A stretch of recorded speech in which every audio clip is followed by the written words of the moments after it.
Good morning, how we doing today? This is James Sweeney, aka SplitSuit. Welcome back to another video.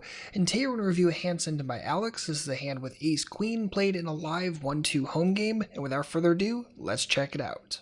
Alright, so to start this hand, seat 7 open limbs under the gun, 2 folds, and we have Ace Queen suited. Hero decides to raise up to $8. Love the fact that we're raising, but given the information that Alex gave in the write-up, which is that a lot of players in this game have a problem with overvaluing their hands, I'd love to see this be a little bit larger. I know, not super shocking, I talk about larger raise sizes all the time, especially pre-flop, but honestly, $12-15 is totally standard here, and in a lot of situations, I'm even making it as large as 20, right? If people are going to continue with a lot of second best hands, especially if they're doing so inelastically, why not punish? And I see this to be a great opportunity to do so. And honestly, 4 big blinds in a live game, especially as an isolation size, is pretty darn small. So I'm not massively in love with the size itself, love the fact that we're raising, of course. End up getting a bunch of callers, including the original limper, and end up going 5-way to it. And flop comes here, flop overs and a gut shot, seat 7 checks, and hero decides to fire for a quarter into 43. Now honestly, I know c-betting is standard, and a lot of people won't even think twice about it, but you have to be careful when you're c-betting in multi-way pots, and even more so when there's 4 or more players, just like this situation. Because here's the real problem. How often are you going to be able to get all 4 players to fold here? Probably not a ton, right? Collectively, I don't think all 4 are going to fold all that often.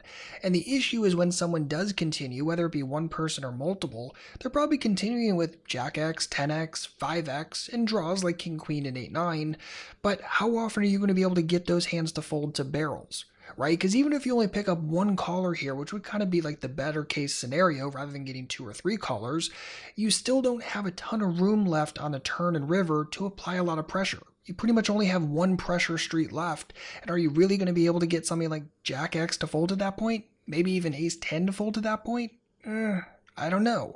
So I'm not super in love with the c-bet in this situation. The more players there are to the flop, the less often you have to c-bet in general, and I think taking it off here, checking, playing the pot out, deciding what to do based upon the action and the sizes that happen after you is going to be far better, especially when you have no clear barrel plan. If you thought you could bet here, get a caller, maybe 2, and then get everyone to fold things, even like Jack X on the turn, well now we have a really interesting proposition.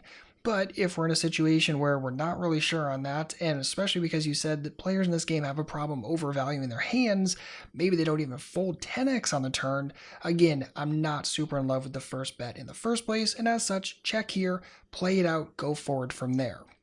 Now, as played, we end up only getting 1 caller, which is great, again, kind of one of the better case scenarios that could have happened here.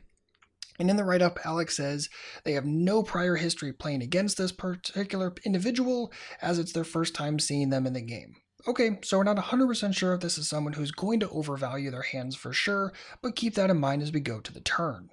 So as played, the turn is a 7, hero decides to check, seat 4 decides to fire 30, and hero goes for the check shove. So there's a lot that goes into this, and truth be told, I could do a very, very advanced analysis on this and really get hardcore into the math. If you're interested in me doing that, let me know. I'd be happy to make another video that follows this up and looks at this situation in a lot more depth. But for now, let's take a really kind of broad strokes look. We're still use the EV tool that we normally use in these videos, but we're not going to kind of do the hardcore analysis, which in my opinion is a little bit fun, but I didn't want to make this video 20 minutes long if we didn't need to. So essentially we can proof this and see if this looks good or looks really, really bad. In the write-up, Alex did mention that he thought the $30 bet on the turn looked pretty darn weak, looked like it was maybe a thin value bet, and he thought maybe he could get seat 4 off of things like 1 pair hands by going all in. Okay, the only thing that I will mention is in the write-up, Alex thought that if he check shoves and gets called, that they had at least 10 outs. And I think that's a little generous to say the least. I don't think your outs are always going to be fully live. I think sometimes you're going to improve to an ace and your opponent's going to have ace jack. So I don't think it's 100% fair to say that you always have your 10 outs, but yeah, you definitely have some equity for sure. So let's kind of proof this, look at it, and see if this looks okay or maybe not so good. Now, when it comes to using the EV tool, and by the way, I'll leave a link for this in the description box in case you want to download it and play with it yourself, we only need a few pieces of information. Pot size before we shove is $123. If we back up one tick, we are facing a bet of $30 and we are shoving for $142, because remember, seed 4 started with more, so we set the effective stack with a $142 shove. Now, beyond that, we only need two more numbers: how much equity we have when our opponent does call or shove, and how often are they actually going to fold right this moment. Now, you may be wondering, why do we need this number? Why does it matter how often they're folding? Well, here's why. Let's just say, hypothetically speaking, we have 10% equity when our opponent calls or shove. That's probably not true. We'll calculate that in a moment, but bear with me for a second. So if they're only folding 10% of the time, which means of course they're calling the shove 90% of the time, we notice that this is negative $81. That's not super good at all. But what if they were actually going to fold 80% of the time? Now we notice this is actually super profitable, right? Plus $77. And this should make sense because the more they're folding, the more we're just picking up that $123 uncontested. That's awesome. But the more they're continuing, the more equity we'd prefer to have, because at some point this is just going to be a little bit too close, right? Even if our opponent's folding half the time, we're slightly plus EV.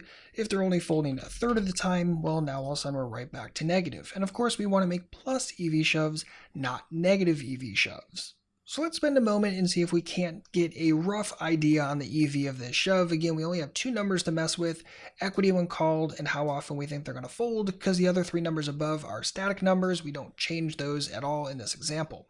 So if we pull out Equilab real quick, plug in our hand, plug in the board, and take a guess at our opponent's range, what we're really doing here is we're estimating what range did this person call with preflop, right? They didn't 3-bet, so we can probably remove things like aces and kings. What did they call the flop c-bet with only one person left to act behind them? And then what did they stab with on the turn for $30 into a pot of roughly 90? So keeping that in mind, and also thinking about what they're going to call our shove with, let's just say that they're going to do that with ace jack. I think that's pretty fair. King jack. If they're going to do that with queen jack, yeah, I don't think they're going to fold it. If they have pocket jacks, yep, they're continuing. Tens, yes. Pocket fives, sure. Again, we're just assuming that they didn't raise the flop with those. For whatever reason, if you disagree with that, you can certainly add a weight here, or you can add 0 combos of that if you think they would have raised it on the flop always, or if they would have bet the turn larger if they would have just called with that on the flop. And let's just assume Jack 10, sure, Jack 10 off, because this is a very, very wide game. And anything else? Maybe Ace 10? Sure. Let's just say King Queen for the time being. Let's say probably not 8 9 because the undercards aren't as great. Let's save that, evaluate it, and see what we have. So we have 28% equity right this moment. That's all well and good. And how often do we think they're going to fold? Well, if we look at this range of hands, if there's going to be any folding happening whatsoever, it would probably be from like 10x kind of hands, right? The hands that aren't necessarily going to bet and then call the turn shove. So let's just say for a moment that we thought they were never going to fold, right? That their betting range on the turn is exactly the range we just assigned. Then we notice this is negative. So that's not great. So we need at least some fold for this to be okay.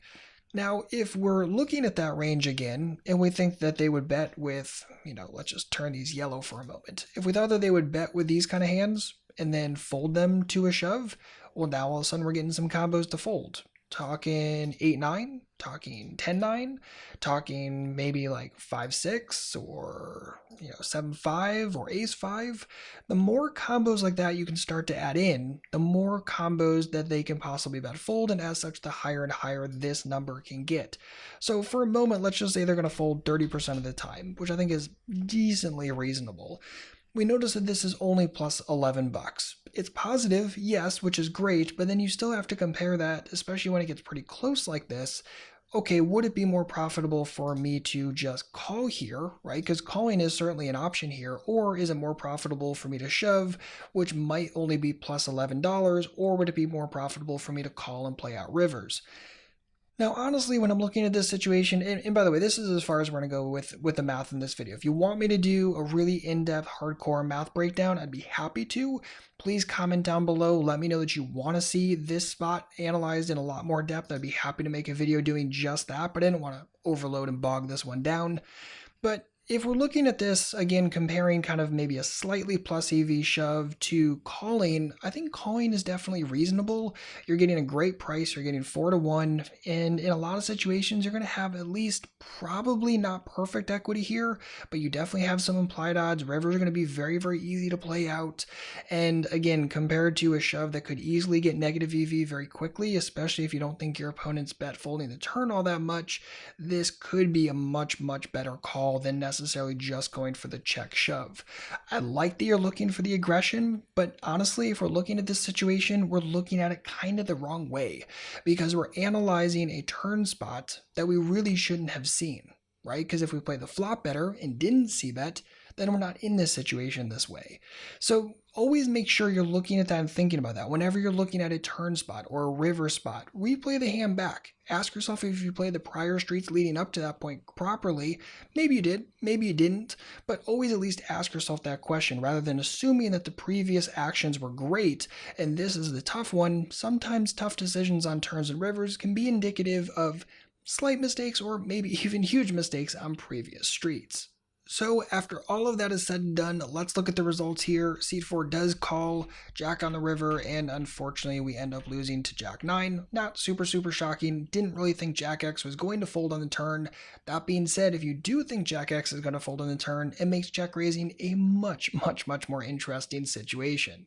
Now, if you're looking for your next step today, I would definitely suggest checking out my 1% course. This complete course walks you through a frequency-first strategy, explaining the underlying math and frequencies that govern a strong poker strategy. You'll see the game from a GTO-inspired point of view, you'll learn how to protect your own ranges, and see where even strong regs are leaving money on the table. If you're tired of guessing if your line was good, and you want to have the confidence in a system that helps you properly determine just how good a play was, grab the 1% today. You can do so at splitsuit.com/% and use the code YouTube to save $10. So Alex, thank you so much for sending this hand in. Hopefully this helps the next time you find yourself in a similar situation. And if you or anyone else has a question on this hand or anything else, please don't hesitate to leave a comment. And if you have any hands that you want to send me yourself, just go to splitsuit.com/send. Again, thank you so much for hanging out today. If you need anything at all, let me know. Otherwise, as always, good luck out there and happy grinding.